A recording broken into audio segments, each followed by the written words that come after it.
and be sure to ask him to speak. So we are interviewing Jerry Patterson. He was on the U.S.S. Missouri during World War II. Indigo, Angell, Tran, Jenifer, Lopez, and Talia U.S.S. are the interviewers. Okay, so where were you born? Like your early life? I was born actually in Kansas in 1925, in a little country village, Sylvan Grove, Kansas.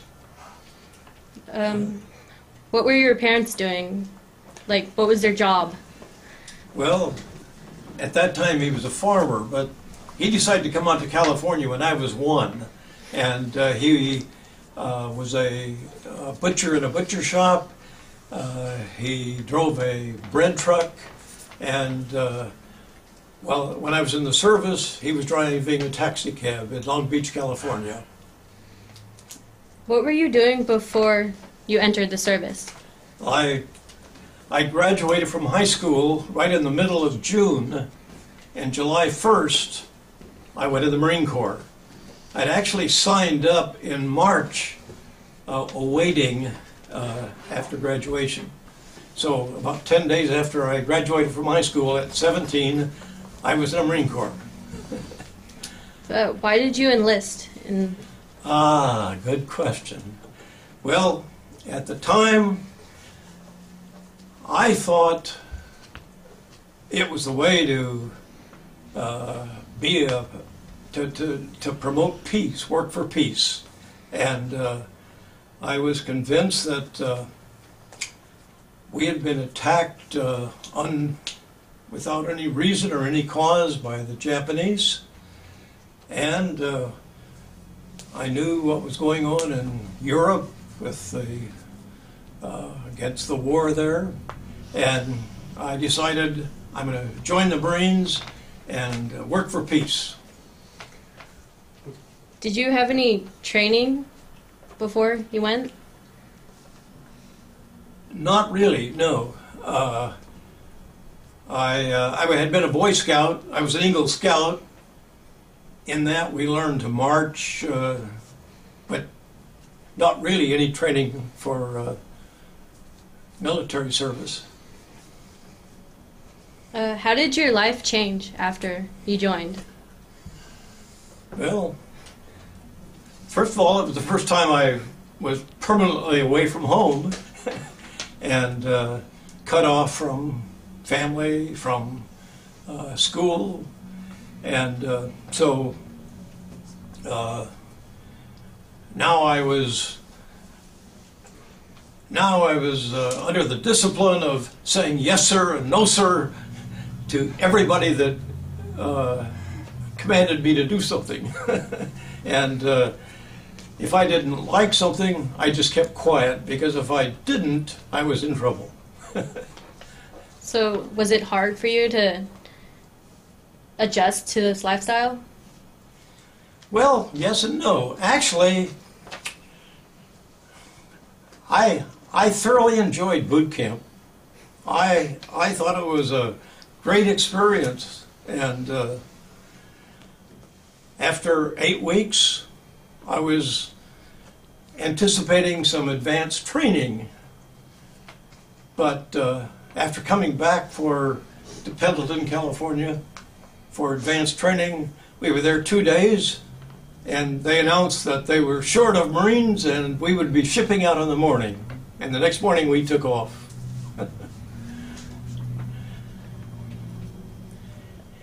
What time period were you in during the war? What? What time period were you in the war? Well, I was assigned to the Marine Corps. I was in the Marine Corps, and I was in a replacement draft on Guam, and my buddy came to me one day. We had been there about 3 days. We were out in tents. It rained constantly. The mud was red mud every place you went, and my buddy came to me and said, he happened to be, he had been an All-American football player at U.S.S, Don Burnside. Don Dahl was his name at that time. And he said, they've asked me that I could be assigned to Marine sea duty, and they want another person. Are you interested? And I said, you bet, because I could just dream to be on a ship. It's dry, you can take a shower and so on. And so I accepted, and to my surprise, it was the U.S.S. Missouri. Now at that time I didn't know much about it, but that was the newest battleship in the Pacific Fleet, and before long it was the ship in which the peace surrender ceremony was signed in Tokyo Bay on September 2nd, 1945. And I'll tell you more about that later. So while you were on the ship, were you involved in the Iwo Jima battle or the Okinawa battle? On ship, I wasn't involved in Iwo Jima at all. But Okinawa, we were shelling because the units had gotten in they were in a quagmire, and we understood that they had ordered some of the Navy ships to come in and to send over these 16-inch big shells, firing over our troops against the enemy troops.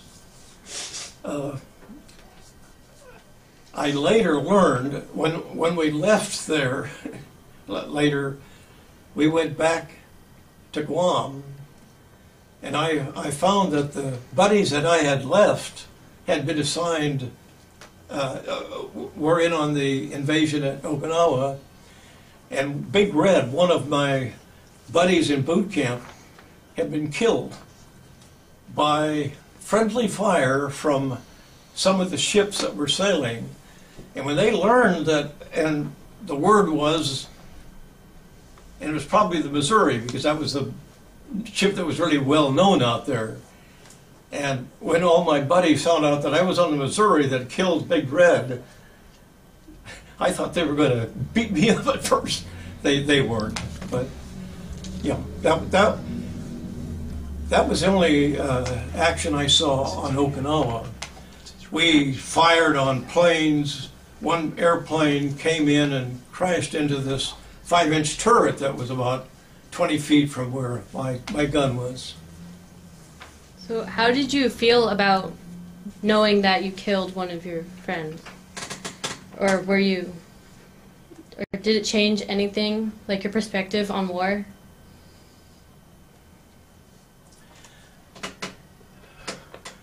Well, I had quite a number of experiences that changed my perspective, yes. I can't say that I was immediately involved in a death of anyone. We fired at planes. Some of them were hit, went down. Frankly, a 35 millimeter gun is so small, it probably didn't do much of the damage. But I had some other experiences that very, very strongly impressed me about war. Shall I mention some of those? Yeah. Well, first of all, I found that war does something to the soldier themselves, the sailor, the Marine, the person. Of course, we had been taught the Japanese, they weren't really human beings. They were just, all the cartoons showed them looking like, they were almost like monkeys. They were villains. They were big eyes, and pretty soon that's how you started thinking about them, and your perspective becomes dehumanized in the process. But it's not only the Japanese. One of the experiences, we had been down in the Philippines and on the Leyte area.